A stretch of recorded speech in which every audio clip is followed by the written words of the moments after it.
Hello, everyone. This is Roxana Bangura of the Roxana Bangura channel and the Bangura Chronicles on Patreon and Facebook. The channel obviously is here on YouTube. I want to send a shout out to all my new subscribers as well as my original and older subscribers. Thank you for following along with me. This channel is dedicated to the life and times of my daughter, Amaris, and myself. We share with you our life here in Mexico and beyond. I am very pleased and honored to introduce to you my friend Jonathan. He's agreed for me to talk to him today. We're just going to talk about, whatever comes up, life here in Mexico, his life, his family, his career, different things. We'll get into different things, but I'm very excited. And also, Happy New Year. Feliz Nuevo Año. Happy New Year. Happy 2018. We will be having more interviews with people here in Mexico who are Mexican, like my friend Jonathan, as well as immigrants to Mexico or expats. So thank you for tagging along with me. And Jonathan, thank you. Oh, thank you. You're welcome. Benvenida. I'm so excited. This is like my first on-camera interview. So why don't you share with everyone where you're from in Mexico? Well, I'm from Puebla, Teotihuacan, Puebla. It's in the south of Mexico, Okay. very close to Oaxaca. Okay.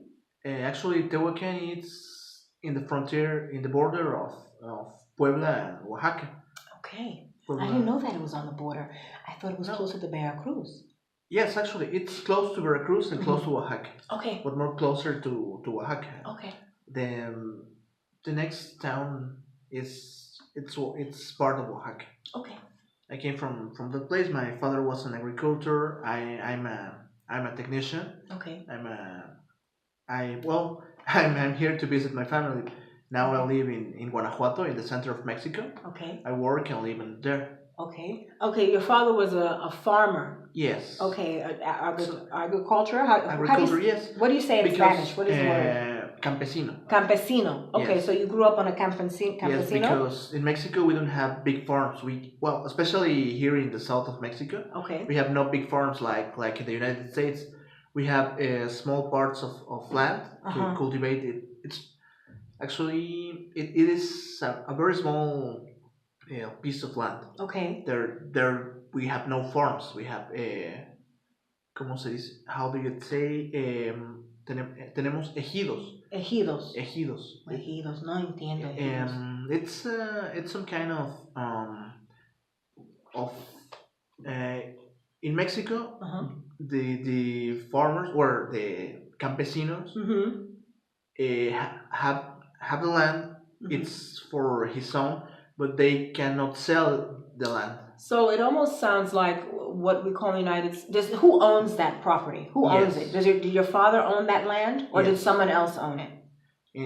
Did he own the land? Because in the past, in Mexico, we have haciendas. It's some kind of farms. See, and they were owned by one landlord. The owner have big lands. But after the revolution, they begin to bring the land to the campesinos. But they have just little parts. People. Yes. Okay. They have just local parts. Okay. But because the old hacendados, before the owners pre-revolution. Yes, the owners can begin to buy again the property. Then the government decide to bring the land to the people, but they cannot sell it. It's the people cannot sell it. Yes, there is no way that the ejidatario, the owners of the ejido, can sell the ejido. They cannot sell it. So the land really belongs to the people. Yes. And the people can work the land, live on the land, and make a profit. Yes. Grow vegetables and the only way raise animals. to have another owner is that the owner is the son or familiar of the owner. So your land is kind of like protected land. Yes. An outside entity cannot come and take the land. Yes, they are. It's protected land. Yes, some kind of. So that happened after the revolution. Yes, they happened in 40s, 50s. Fascinating. Okay, so you grew up that way. So tell me about what was it like being a boy on a camponcito or on a farm? It was funny. It was fun. It was fun Uh-huh. because we have great open spaces and we have Free. Yes, we are free. Uh-huh. Actually, I used to pass a long time with my dog walking in Just in free. we call it the los cerros, the mountains. I grew up. Okay. I used to pass Sounds a lot beautiful. of time. Yes, just me and my dog. That's it. No one, no. calling you back. Yes, nothing. So you grew up like that. Yes. And what was your education like? Your elementary school? Elementary. Well, it was very good, not so good. Here in Mexico, we have no very good education, but it's okay. No, there is no big problem. Why do you say it's not good education at the primary level, primaria, Yes. elementary Especially level? in the elementary and the lower level of education are not so good. Why is that? The professors don't know too much about this. Is supposed to teach. Are you saying the teachers are not well trained? Probably, yeah, they are not well trained, and but it's some kind of if you well actually in nowadays we have the internet. You can learn if you want. You can learn very fast. Okay. But when I grew up, we have no that tool. We have I learned I don't know why what. Well, where did you learn to speak English? I learned by myself. I think so. I learned. That's so impressive. I need that. I've heard people learning to speak English watching television, video games. So are you a self-taught English speaker? Like you taught yourself? No. Actually, I don't like to listen to watch movies or something in English. I prefer to listening in Spanish. Yeah, but you speak English well. Yes, it probably is because of the music. I listen a lot of music in English. So have you taken English classes or no? Yes, but I never pay attention to it. In Mexico, it's an official materia. Language study. Yeah, area of study. It's a part of the curriculum. It's obligatory for all everyone to learn English. Since I don't know if in the elementary level, but after that it's obligatory for all the people. But no one really learn English good because they don't pay attention. No, it's not only that. It's the same thing in the United States. At least where a lot of people I've spoken to, in terms of learning Spanish, in elementary level, when you're age, 5 until maybe 10, you're not learning Spanish in school for the most part. Now maybe things are different, but when people were my age coming up, you weren't learning Spanish. But when you entered high school or secondary, not high secundaria, prepa, you had to learn a language. And a lot of people did not pay attention. Because at that point, you're not able to learn when you're older. This is why my daughter, it was important for her to learn while she was young so that she can really get the language, So tell me about the state of Puebla, because I understood Puebla to be, it's a smaller state. There's a lot of industry there, like the Volkswagen, there European companies. Especially in Puebla, the capital, the city of Puebla. There are too many companies there. In the rest of the state, it's not like that. It's more we dedicated people in farming. In the past 19s, there are a lot of factories of clothes. In Puebla? Yes. Actually, before that, Teotihuacan was dedicated to an industry of drinks, soda. Actually, it not happens a lot this time, but if you say, give me a Teotihuacan, it means give me a soda. Interesting. Yes, okay. It was. So it was known for making soda. Yes, but it was before the 90s. Yes, and before the TLC, no, it's because we call it the Tratado de Libre Comercio, TLC. But it's different the name in English. In English, it's no sé. Free trade. NAFTA, North American Free Trade Agreement. Yes, before that, NAFTA. the sodas came from Tehuacan. After that, It You the was grain. Coke from there too? Coca-Cola? No, we have our own brands. Yeah, we Okay. have our own brands before the NAFTA. Um, the more popular sodas from in Mexico was the Teotihuacan and another ones local brands. After And that, Coca-Cola came. Well, actually, Coca-Cola was there, but it was not bigger than now. did that so that basically made the soda industry here go Yes. down? No, actually, Or did it go down. Yes, it went down. They moved their productions. They actually now the original brands are part of a companies. Peñafiel was a brand of Mexico. Now belongs to Dr. Pepper. Penafiel belongs to Dr. Pepper? Yes. So the brand American companies took belongs over to Mexican. belongs to an American company. Okay. It's the same brand, but it's not the same company.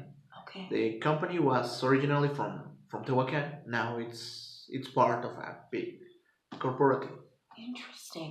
And this happened in the 90s, post NAFTA. Clinton, because Clinton, I think, brought NAFTA into existence. Okay. Then the main industry in Tehuacan, well, before was tourism and soda.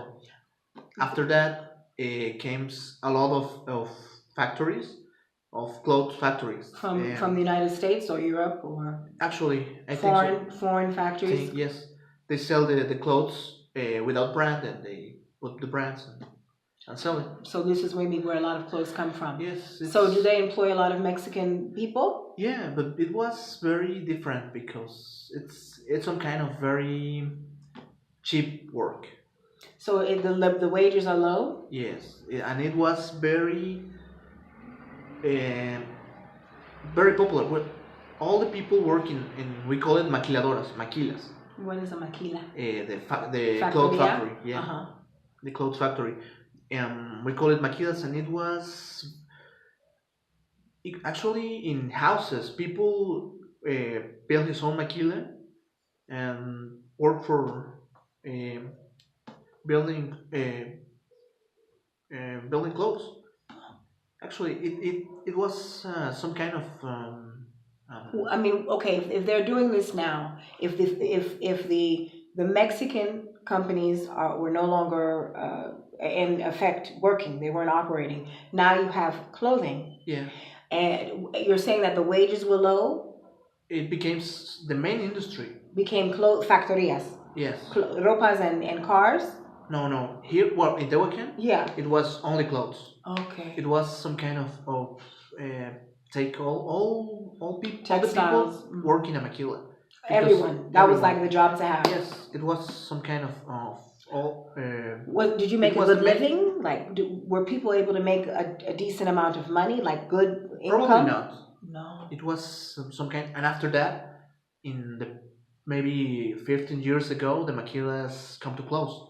Then it was a very problematic thing because the people have no jobs. So what happened to the economy there? It decreased. In the economy decreased in Puebla. It's a very small town. No, Puebla it's some kind of different thing. It's a big city. It's probably in the 10th or the part of the 10 bigger cities in Mexico. Puebla it's more. It's not so. It's not a small town. If you cannot find some jobs, you can find another. It's more. There are more opportunities there. In Puebla. Yes, in Puebla City. In the capital of Puebla State. Yes. Okay. In Teotihuacan, what's different? If you actually you can in the night in after the 19th in maybe the 2000 years, you cannot find another job that was out of the maquila. You can work on the maquilas or in the field and in the campesino. Yes, like campesino. So factories and farms. Yes, that was the only two in Tehuacan. Probably yes. There are maybe more jobs, but they are specialized jobs. Okay, did you know like a doctor or but there are not chance for all the people. We are a small town. We just need maybe 15. I don't know what is the number. But we after that the clothes industry becomes to, well, maybe it moves to somewhere else, somewhere cheaper place, or I don't know. But all people have no job, and it was a little hard times. It was hard. Yes, but actually, well, and nowadays they are open. Teotihuacan, it's growing up a little more. Now, you said prior to NAFTA in the 90s, Yes. Teotihuacan was a lot of tourism. Before that, it was some kind of tourist place. And now people don't visit there? Probably not. There are even the old hotels are in ruins, are literally in ruins. They are still are, really? Are there. The only one is the more centric one.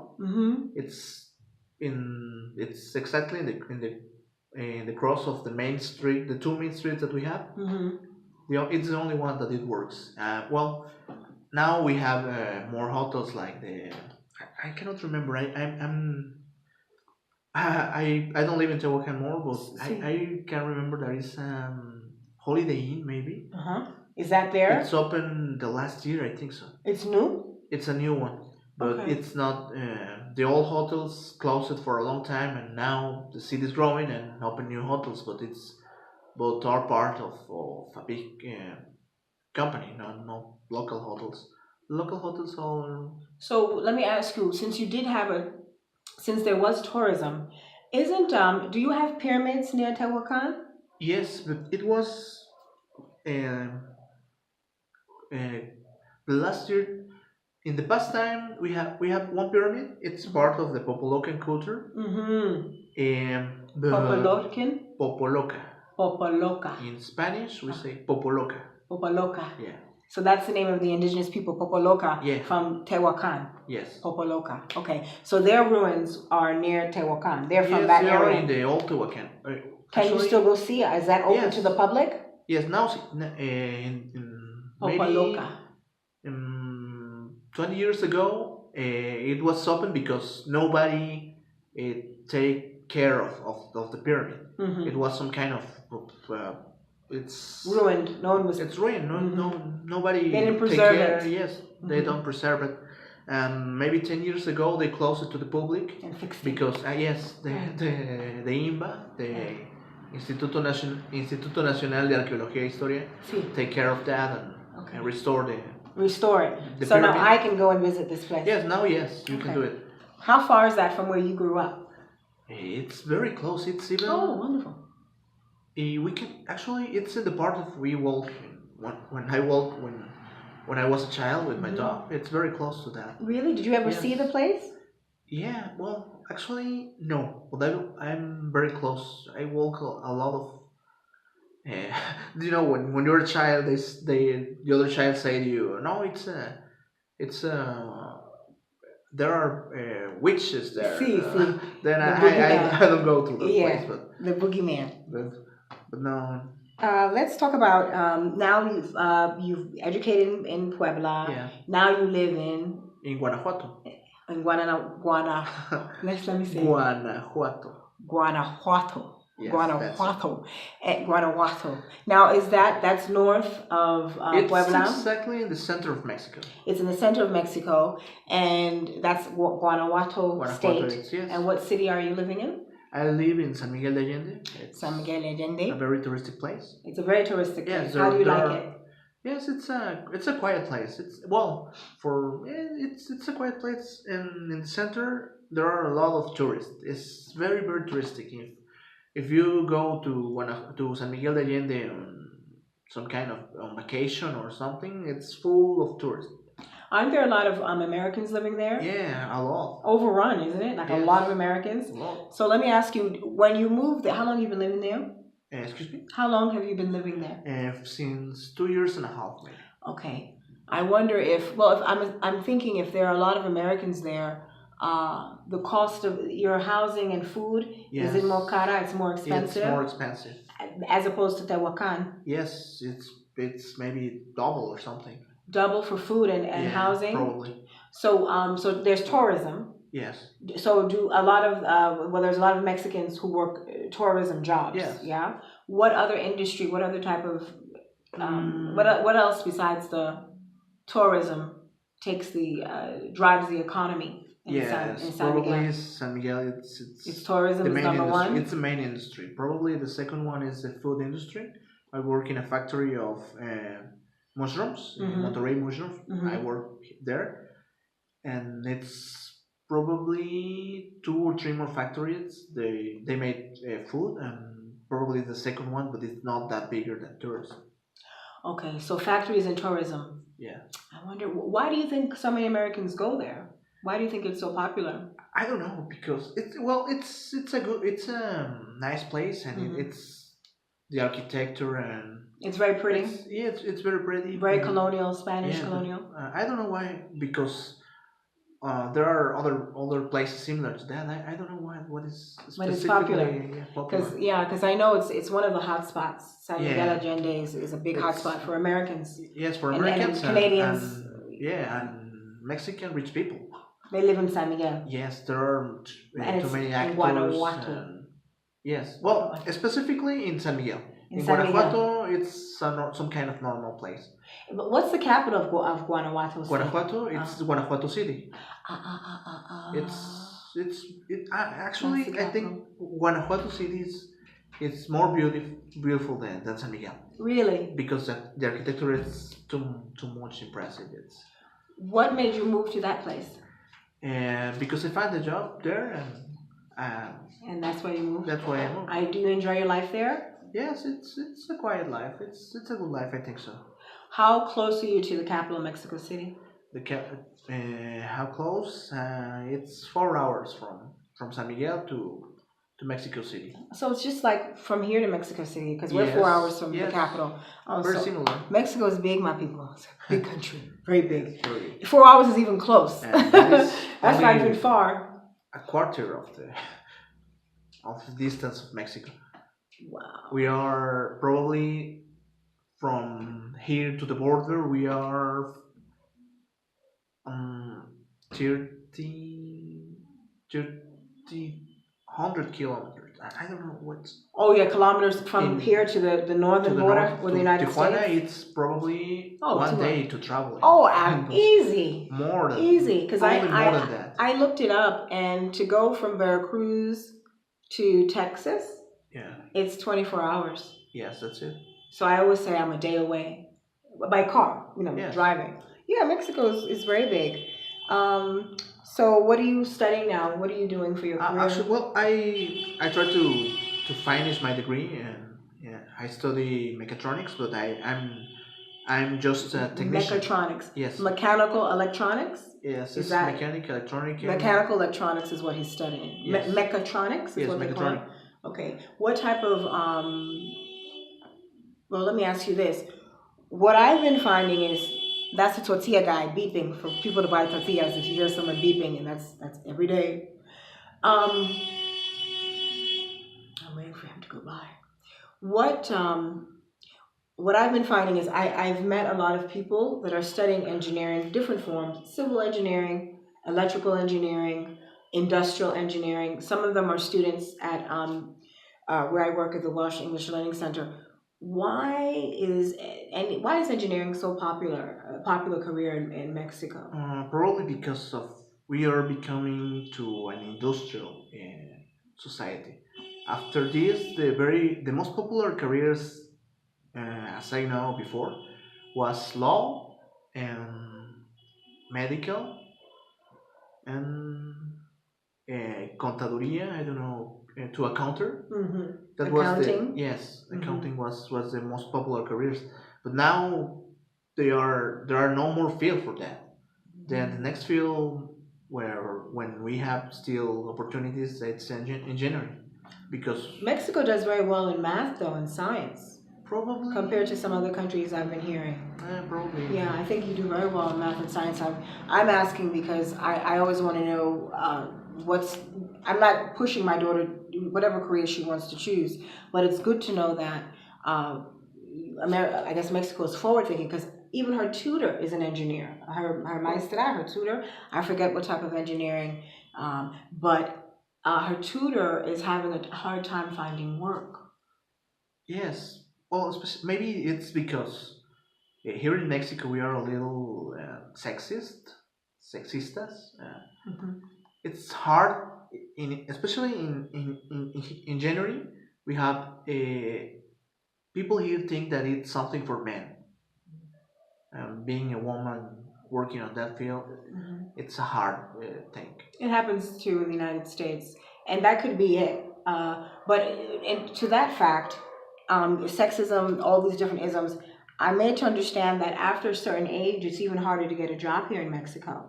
Like I've seen jobs here, Oh and they yes, say between 18 and 35. So you yes. can maybe call that ageism. After 35, some places won't hire you to work. Actually for all the jobs, they have a range of age for Really? all the jobs.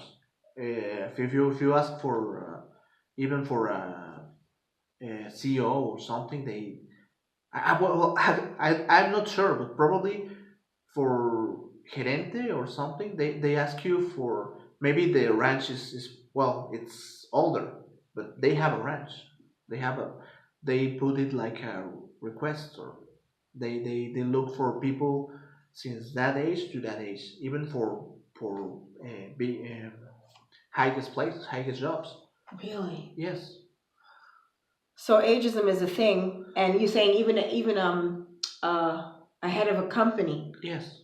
they will Well, say you have to be a I'm not certain sure, age. but probably yes. If in smaller companies, it happens. I don't know if in greater companies it happen too, but because Is that a concern for you? Are you worried about maybe being over a certain age to find work probably in your I'm career, not so your worried engineering? because You're not so worried I because you're a man. no, because I know I can work on everything. Okay. I take a lot of works. I was mechanical. Even I clean the drain. I have a schoolmate that make a company cleaning drain, and I work with him. Okay. So you're not I can worried. do You're I can do very everything. handy. He's very handy. Yeah. Okay. Um, let's see. Let's talk about Central Mexico. Oh yeah. So you and I had discussed how Central Mexico is a little bit more conservative. Yes, it's some kind of your Bible belt. Here in Mexico, we have the So that's the El Bible Belt. Bajío. El Bajío. Yes, it's a very Catholic place. Well, actually, Mexico it's very Catholic, all Mexico.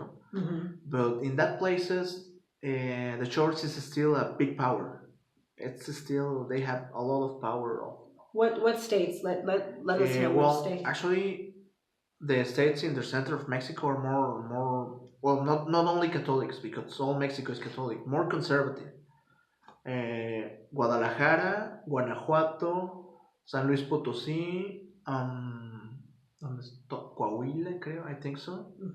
All the places are are too much They're more conservative. Yes, they So are the more church, when you're saying the church, you're talking about Catholic Church. the Catholic Church, Yes. the Roman Catholic Church. Yes. So the Roman Catholic Church has a lot of influence over those states still. Yes. Interesting. In Mexico, it's well nowadays. There are too much freedom about it because even I remember in the 90s when I go to the elementary school, it was a lot of discrimination against. In that times, we had one family maybe or have two children. They become Christians, and I don't know which kind of Christians, but they are not part of our Catholic Church or Catholic Church. There was only two or three children there, and because of his religion, tell us they cannot marry salute. No, salute the flag. So the Mexican flag. Yes, because they're not the Catholic. religion. Yeah, no. Because their religions say that they not cannot salute the flag. Then we discriminate. That's why we realize that they are not Catholics, and we say we are he a part of us.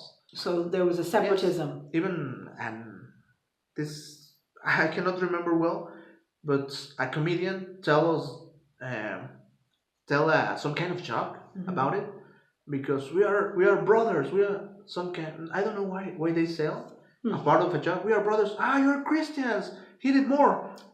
Really? Yes, but it happens more in the 19th. Years ago. Because so all the people was Catholic. Now there are too much Christians here. Well, when he's saying Christians, people who are Protestant. That's the term that they use. No, Protestant. Okay. Yeah, in the United Yes, Protestants. Protestants. Yeah, people who are not Catholic.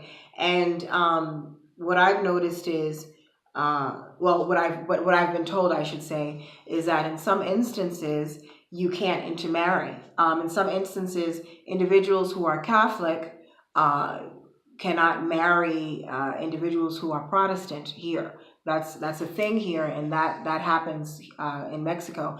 There are people that I've heard of that are married. They've been together for many years, but the fact that one individual is Catholic and the other individual is a Protestant, they can't marry. The church, the Catholic Church, won't allow the marriage to take place. I don't know, for whatever denomination they are in being Protestant. So that's the thing. Yeah, that still happens. The Catholic people here is more open. Here, where's here? Outside of the Mexico, centro? yes. All in Mexico, the Catholics became more open-minded. But the centers, yes, the they're center more conservative. As you say, the Bible Belt. Yes, and I think the Christians are more closet. They think actually the Christians and other people think that it's not good to marry with people of other religions. Catholics are more open. Yeah. And the other outside of the Bible Belt. Probably, actually, too. It happens more in I mean, all the Catholics are more open-minded. Not in the Bajío are more closet, but they are not like other religions. Other religions are more closet. Even, especially the Mormons here. Mormons are. I've noticed Mormons. I've seen Seventh-day Adventists here. Probably that. Jehovah's Witnesses have come to my door several times. So you have different types of Christians, Protestants in Mexico. And actually, I was kind of surprised. There seems to be a lot more Protestants than I assumed. Yes, and probably it's because in Mexico we are very conservatives. When the Catholic Church became less conservative, the people moved to another religion more conservative. Interesting. That's the point. Interesting. Yes. Okay. Actually, Mexico became an independent country because of some kind of that thing. Spain was a very Catholic place, and when Napoleon III invaded Spain. He put some kind of liberal rules. That was called La Constitución de Cádiz, the Cádiz Constitution, and they take away power from the church, and Mexico was against that. Mexico was against the church losing power. Yes, that was because we want when we began the revolution.